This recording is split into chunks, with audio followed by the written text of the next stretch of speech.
창세기 9장 8절에서 17절 말씀입니다. 하나님 아버지, 노아가 하나님의 약속인 무지개를 보면서 새로운 용기와 힘을 얻었습니다. 우리도 새 언약이신 십자가에 달리신 예수 그리스도를 바라보면서 담대함을 갖게 하옵소서. 오늘도 주님의 자녀가 있는 곳에 생명의 약속이 증거되게 하옵소서. 그리하여 주님의 사랑이 우리를 통해 생수의 강처럼 흘러 넘치게 하옵소서. 아멘.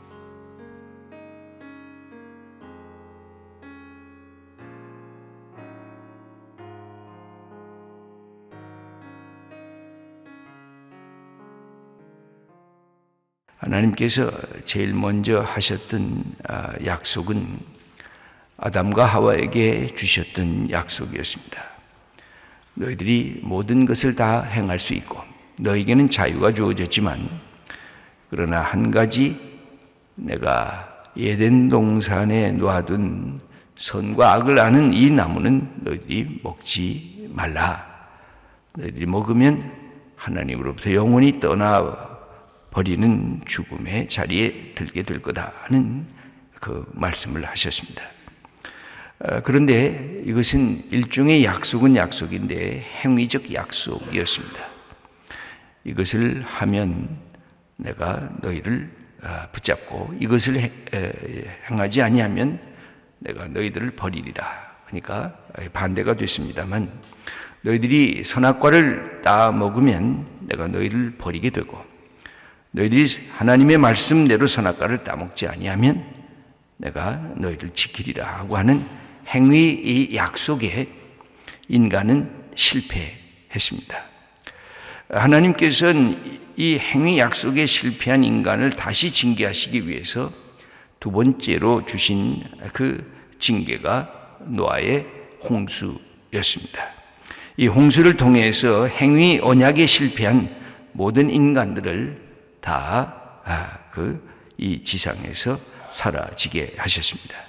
그러면서 하나님께서 그 속에서도 긍휼을 여기셔서 노아와 노아의 자녀들을 구원하셨습니다. 그리고는 하나님께서 이제는 행위 언약이 아니라 이제는 은혜 언약을 하나님께서 허락하셨습니다. 이 행위 언약의 문제는 시내산 언약에서도 부분적으로 나옵니다. 너희가 내가 네게 주신 이 말씀을 지키면 내가 복을 넘치게 주고, 내가 너희에게 주신 이 말씀을 지키지 않으면 내가 이 복을 거두고 화를 내리라 하는 것이었습니다. 그러나 그것도 은혜의 언약 속에 들어갑니다. 그런데 이 은혜의 언약을 하나님께서 하시면서 하나님은 새롭게 약속의 표지를 우리에게 주셨습니다. 그것이 바로 여기에 오늘 성경에 나오는 무지개의 표시입니다.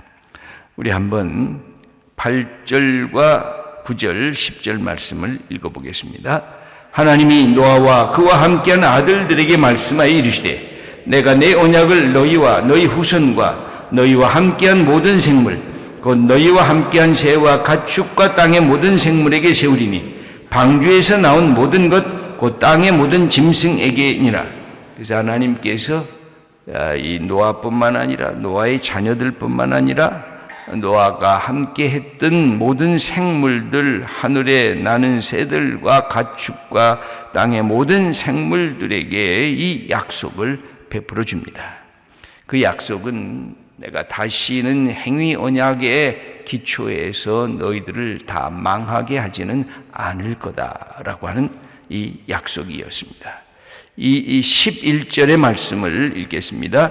내가 너희와 언약을 세우리니 다시는 모든 생물을 홍수로 멸하지 아니할 것이라. 땅을 멸할 홍수가 다시 있지 아니하리라.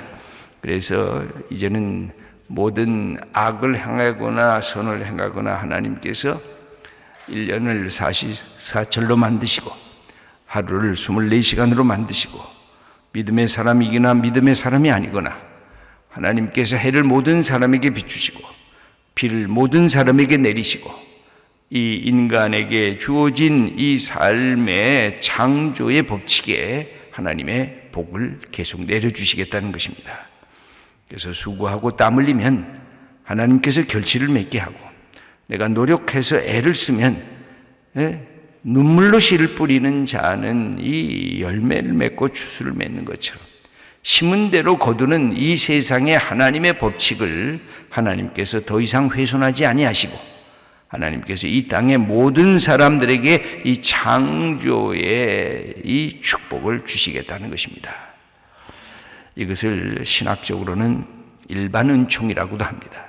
이거는 누구에게나 열려진 은총의 것들을 주시겠다고 하는 이 약속이 주어집니다. 12절의 말씀을 읽어보겠습니다. 하나님이 이르시되 내가 나와 너희와 및 너희와 함께하는 모든 생물 사이에 대대로 영원히 세우는 언약의 증거는 이것이니라 하면서, 이 증거는 계속해서 역사가 흘러가는 대로 계속해서 있을 거다. 때로는 작은 폭풍이 불고 작은 홍수가 나고 추나추동에 모든 것들이 계절마다 바뀌어지면서 생겨지는 그런 고통과 아픔은 있지만, 총체적인 난국, 이 인간의 만드신 이 지구촌 전체를 파멸시키는 그런 일들은 하나님의 마지막 때까지는 유보해 둘 것이라고 하는 이야기입니다. 13절의 말씀을 읽어보겠습니다. 내가 내 무지개를 구름 속에 두었나니 이것이 나와 세상 사이의 언약의 증거니라. 하나님께서 비가 온 다음에 무지개를 인간으로 하여금 보게 하고 나와 세상 사이의 언약의 증거로 이제 너희들에게 하나님이 만드신 이 창조 세계의 모든 축복을 주시겠다고 하는 약속입니다. 사실 노아의 홍수 이전에는 하나님은 인간에게 무제한의 자유를 주셨습니다. 그래서 그 자유로 모든 일들을 감당하게 했는데, 하나님을 섬기는 것 말고는 인간이 모든 것을 다 할 수 있게 하셨습니다. 그런데 인간이 그 자유를 남용했습니다. 부패했습니다. 타락했습니다. 오히려 하나님을 거부했고 이웃을 살해하면서 하나님의 진노가 크셨습니다. 그래서 이 홍수 이후에 보면 인간의 수명이 압도적으로 단축된 것으로 기록이 되어 있습니다. 그리고 이제는 모든 것, 악과 불의에 대한 것들은 다시 율법을 주시면서 너희들이 법과 질서에 의해서 좋은 것은 칭찬받고 나쁜 것은 처단되고 징계된다고 하는 그것을 하나님께서 이스라엘 백성들에게 가르치시게 됩니다. 그러면서 동시에 한 가지 큰 은총의 길을 열어놓으셨습니다. 그것은 하나님 앞에 나아올 수 있는 그런 길이었습니다. 이런 길을 가지기 위해서 하나님께서 약속을 구약부터 쭉 보면 약속을 허락하십니다. 이제 이 무지개에 대한 약속이 그 다음에는 아브라함에 대한 믿음의 약속으로 15장에 아브라함이 하나님을 믿으니 하나님께서 그 믿음을 의로 여기는 사건이 일어나게 되고, 그 다음에는 모세의 시내산 사건을 통해서 하나님이 율법을 주시면서 하나님께서 이스라엘 백성이라고 하는 공동체를 새롭게 만드십니다.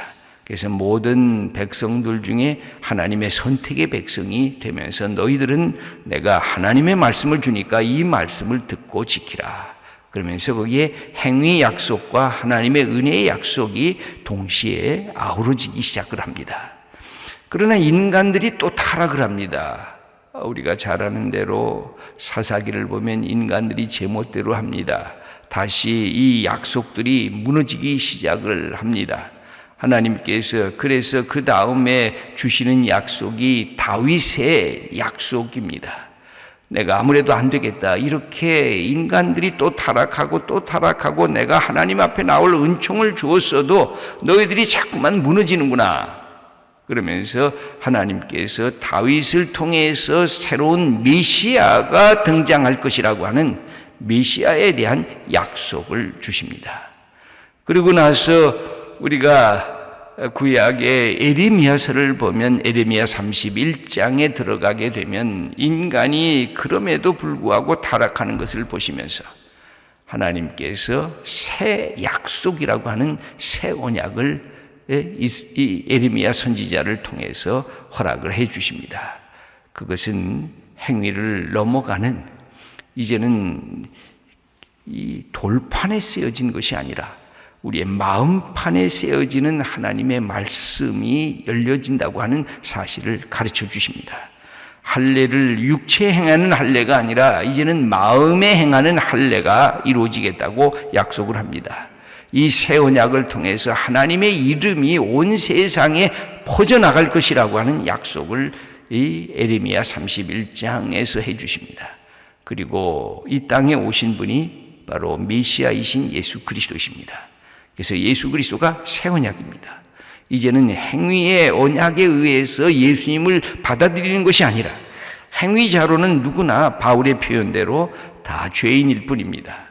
그래서 하나님께서 새로운 은혜의 길을 열어주셨는데 예수님이 행위자로서 온전하신 분이니까, 하나님의 아들이시고 거룩하신 분이니까 예수님을 너희들이 믿기만 하면 너희의 죄악이 용서받게 될 것이다. 그래서 너희의 죄악을 흠없는 예수님께서 어린 양처럼 십자가의 길을 가시면서 우리의 죄악을 담당하셨다. 그래서 예수님의 하나님의 아들 되심을 믿고 예수님의 십자가의 죽음, 그 속에 내 죄가 용서받음을 믿고 예수님이 죽은 자 가운데서 다시 부활하셔서 하나님의 아들로 우리의 온 인간을 초청하시는 하나님의 은혜와 사랑의 메시지를 믿으라는 것입니다.